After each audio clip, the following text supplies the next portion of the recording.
I think society places the blame on those who are sick, because if you are sick, you must have done something to get that way. But my cancer was not my fault. And if you get it, it's not yours either.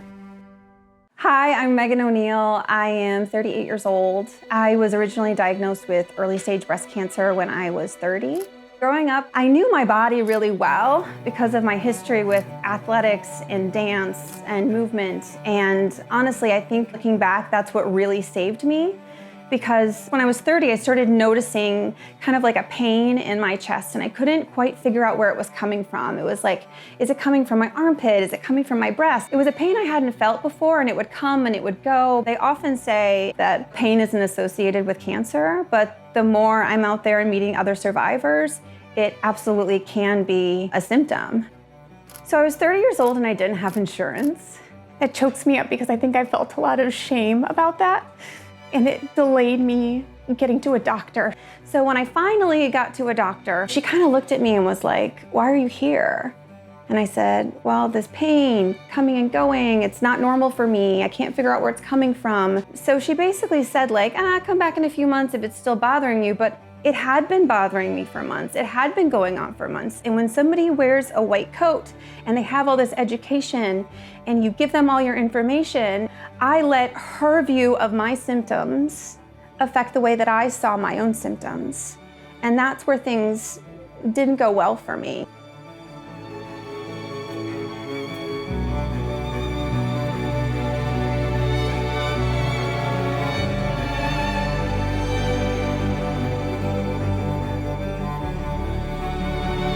And then that led to a biopsy, and then I was eventually diagnosed with stage 2 breast cancer at the age of 30. And what's interesting is everyone says, "Oh, you're so young, you're so young. Pain is not a symptom, pain is not a symptom," but there's no such thing as too young. If you have breast tissue, you can get breast cancer.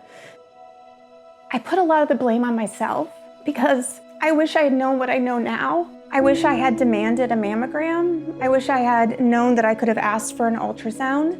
No one should be able to tell you that your symptoms don't matter or aren't important or aren't worth investigating. And the least that our medical professionals can do for us is to investigate what's going on inside our bodies. Going into treatment, I was in a relationship, a long-term relationship. And I, throughout the course of having cancer, really became a different person. I not only transformed how I look by losing my hair, my breasts, everything was kind of transforming.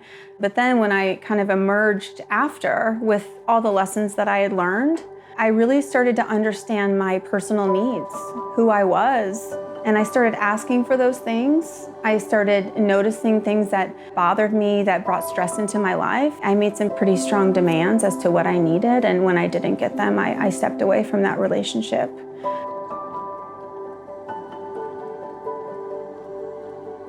I was still going through a divorce, and I met Colin, my husband.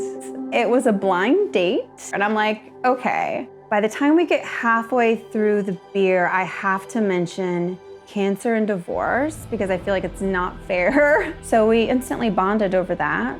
And life was great for probably about like 2 months of us living together. And then I received my second diagnosis.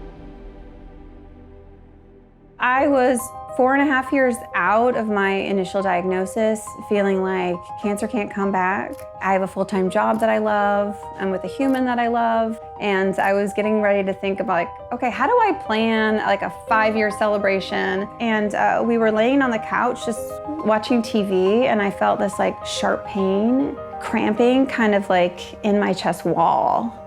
And I immediately was like, I immediately told my doctor.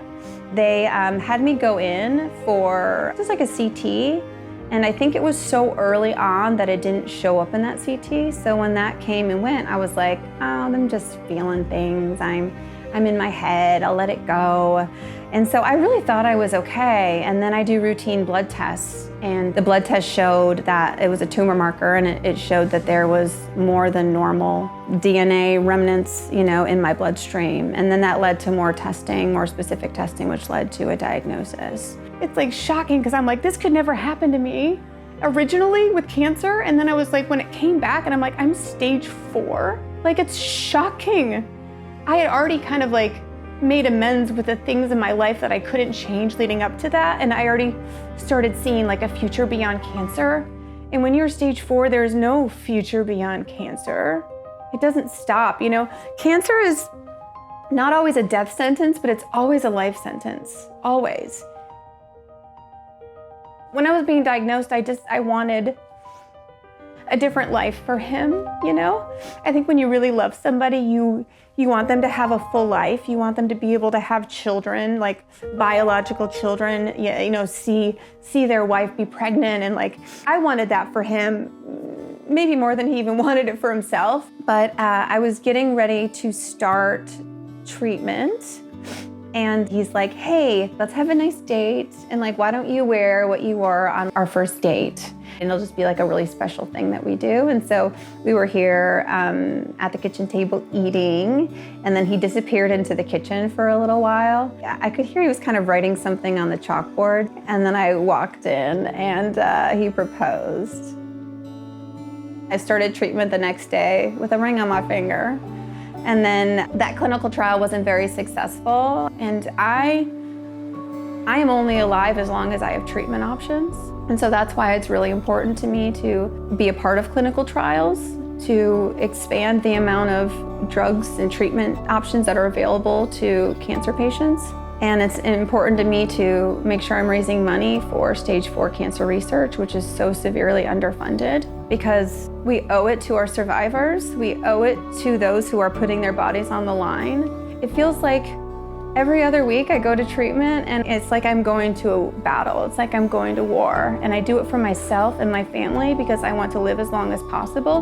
But I also do it for those who are coming after me so that we know how these drugs work on my body. And that's why it's really important that we diversify clinical trials, because if we only know how a trial works on me as a white woman, we do not know how it works on the rest of the population, and that's not fair.